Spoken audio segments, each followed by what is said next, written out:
Today is February 14th, and I have another message from the aliens. I'm an interdimensional communicator, which means I can talk to angels and aliens and other interdimensional beings. This week, I'm coming to you from Chiang Mai, Thailand. Take a look at my setting behind me. As some of you already know, my day job is consulting and advising on spirituality and communications. And so that lets me get to do cool things like officiate weddings in Thailand. So I apologize in advance for any unusual background noise today. I won't be posting as often as usual while I'm here, but I do have a message for us today. This message is confirming the aliens' arrival and gives us some notes about how to trust them and others. I know many of you are frustrated by the delay from January to March, and no one more frustrated than me, I can assure you of that. But the exciting trade-off is that we now get to have the Council of Five come down to Earth. This is something they didn't initially plan, but now they know we need the help. So they're sending the very best. They weren't originally planning to land on our soil for at least a couple more years, but they changed their minds after coming in January. They're also bringing a new key to that egg-shaped vessel. So it was these five advisors, the Advisory Council of Five, who came to me this morning with today's message. And as usual, I received it telepathically. I typed it up on my iPad. I checked in with them to make sure they agreed with my interpretation, and now it's ready for you. This is what they have for us today. We are here to confirm our updated schedule for arrival.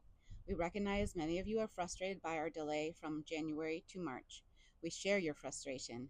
We underestimated the negative impact of world events on the collective resonance of humanity and planet Earth that occurred in January. We determined it was not the optimal time to complete our process.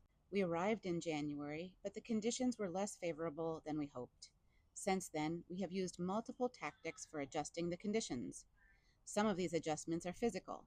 You've seen evidence of this in the instances of unusual fog and strange sounds being reported all around the world.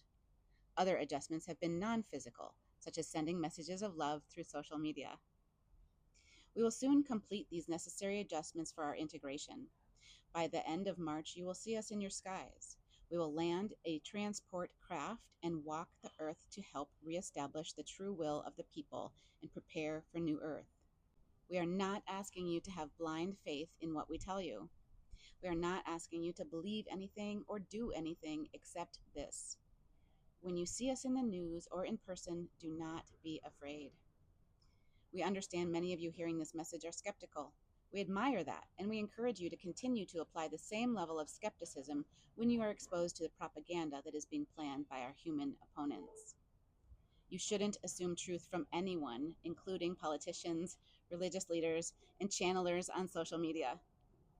Everything you are told should be run through a filter of discernment. We suggest asking yourself these three questions when you are given any message. 1. Who is the source, and have they earned my trust in the past? If you don't have a personal history with a particular source of information, it doesn't mean they cannot be trusted, but it does mean you should seek a trusted second opinion for validation before you assume truth. 2. What is their motivation for telling me this message at this time? It is natural for communication to be motivated by something. Perhaps the motivation is the greater good, but perhaps not. It is important to correctly understand that motivation as one of your filters for discernment. Even trusted sources can be motivated by something other than the greatest good, so this question should always be asked, regardless of the trustworthiness of the source. 3.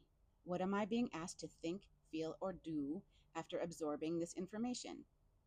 Communication from spokespeople in politics, religion, and even social media does not happen without intention. If you are receiving communication, it is with a goal for you to think, feel, or do something as a result. Identify this as part of your discernment process. The most important thing to remember here is that if a message seems to be designed to make you feel fear, you are probably correct. It is probably an attempt to keep you in fear, which makes you easier to manipulate. The opposite is also true.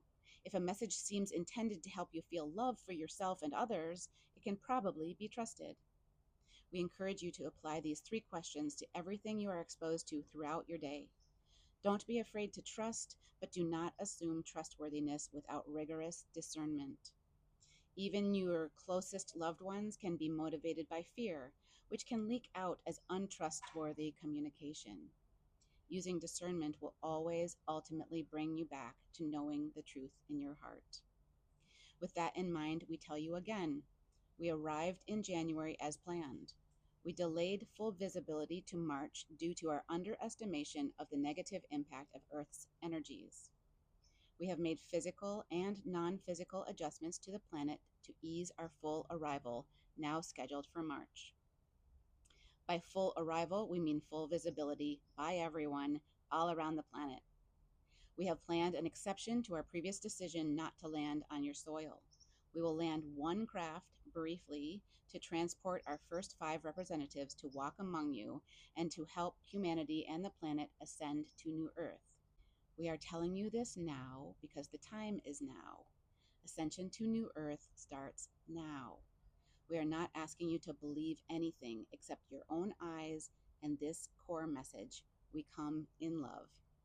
So that's today's message. Let's apply those 3 questions they suggested to the message that we just heard.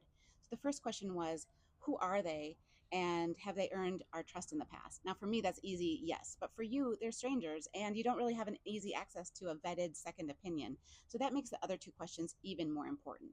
Question 2, what is their motivation for giving us this message at this time? So for me, it's crystal clear. They're letting us know, they're giving us the heads up that they're coming, and when they do, we should not be afraid. But this, of course, is going to be scary to a lot of people. So they're also just trying to get our brains wrapped around this idea. They're coming. This is not something we expected. So let's get used to the idea and prepare ourselves to recognize that they're coming in love. Ultimately, they're not asking us to believe anything other than our own eyes, and then to believe that there's nothing to be afraid of. That's all that they're asking us to believe. Lastly, question 3, what are we being asked to think, feel, or do after hearing this message? And to me, that is so obvious. Don't be afraid, period. That's the whole message. Don't be afraid. So with that, I'll say goodbye from Thailand. I'll see you again in a couple days.